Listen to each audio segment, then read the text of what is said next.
It was 1893. Resort in Maryland told Charles Douglass that they didn't serve his kind. They thought by denying him a meal, they were putting him in his place. But he didn't argue. He didn't march. He walked down the beach, found the property line, and bought 40 acres right next door. He didn't ask for a seat at the table. He bought the ground the table was sitting on. This is the story of how Charles Douglass turned a restaurant rejection into the first black municipality in the state of Maryland. This is One Mike Black History, and if you like stories like this, you can find more stories like this at onemikehistory.com. But without further ado, let's get started. To understand this heist, you have to understand the insult. It was August of 1893. The Chesapeake Bay was the playground for Washington and Baltimore's elite. The system at the time called the place Bay Ridge. It was known as the Queen of Chesapeake. It was a grand hotel, massive boardwalk, and a restaurant that promised the finest dining on the East Coast. Charles Douglass and his wife Laura, they weren't there to make trouble. They were blackocracy. Charles was a high-ranking official at the Treasury Department. He was polished, he was wealthy, and he was a veteran. He walked to the restaurant at Bay Ridge and asked for a table. The waiter did not look at Charles's uniform. He didn't look at his credentials. He just looked at his skin color and said, "We don't serve your kind here." Now, this is the moment where the struggle would usually kick in. The textbook version of this story would tell you how sad Charles was. It would talk about the pain of segregation. But Charles Douglass didn't have time for that.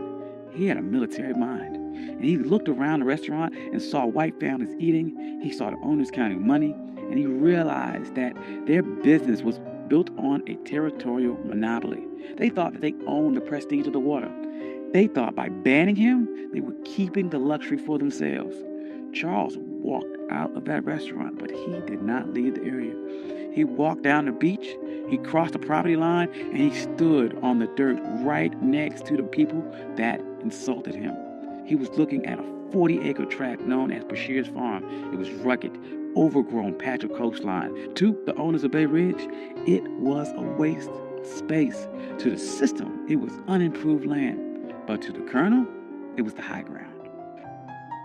Charles Douglass knew something the owners of Bay Ridge didn't. The system is only as strong as its borders.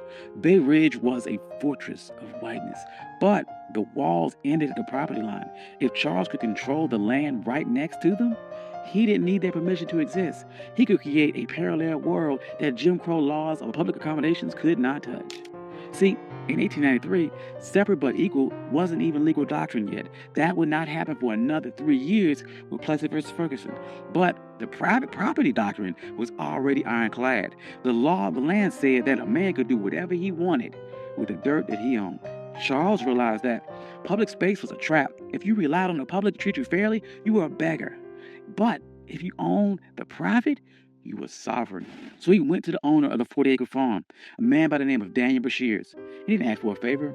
He brought money. He offered him $5,000 cash. In 1893, that was an astronomical sum. It was roughly the equivalent of about $175,000 in today's money. But the strategic value was worth millions. Bashir took the money. He signed the deed. And on that day, the Queen of Chesapeake lost its monopoly. Charles Douglass didn't just buy a farm. He bought the gateway to the bay. He went to the restaurant owners who refused him a sandwich, and he didn't say a word. He just started building. And the first thing Charles did wasn't build a resort for the masses. He built a fortress for his legacy. He built a home for his father, Frederick Douglass. He called it the Twin Oaks. But he didn't just build it anywhere. He positioned the home with military precision. Frederick Douglass had been enslaved on the eastern shore of Maryland. He looked across these same waters as a boy, dreaming of a world where he wasn't property. So Charles Douglass designed Twin Oaks so his father could sit on that property and look directly across the Chesapeake at the very shore where he was once owned. This was psychological warfare. It was a message to the system that you didn't lose a slave, you lost the entire coastline. Frederick Douglass never got to spend a full summer there because he died in 1895, but the receipt was still filled. The Douglass name was now etched into the land in the deeds of Maryland. But Charles was not done. He knew that one house was an anomaly, but an entire empire is a network. So he began subdividing the land, and he didn't sell it to just anyone. He targeted the sovereign class. He sold lots to black doctors, black lawyers, black engineers, black poets in D.C. and Baltimore. He created a neighborhood where the white-only signs of Bay Ridge were relevant. By the turn of the century, Highland Beach wasn't just a place to swim. It was a black think tank. Paul Robeson was there. Langston Hughes was there. W.E.B. Du Bois was there. They weren't protesting segregation. They ignored it. They built their own hotels. They built their own pier. They built a community center. They built a closed economy where black money stayed in black pockets and black dignity was the default setting. Now, there's no way the system sat back and watched this happen. The owners of the white resorts nearby were furious. They saw the private property loophole working against them, and they realized that they had lost control of their territory. So they tried to use paper weapons. First, they tried to use vagrancy laws. They sent the police to harass people walking between the train station and Highland Beach. They wanted to make the journey so uncomfortable that the residents would give up. That didn't work. Highland Beach residents started their own shuttle service. They controlled the logistics. Then the white resort owners tried to use a legal glitch. They realized that Highland Beach was technically a part of an unincorporated area. They thought they could use local zoning boards to condemn the land or pass an ordinance that would tax the Douglass family into bankruptcy.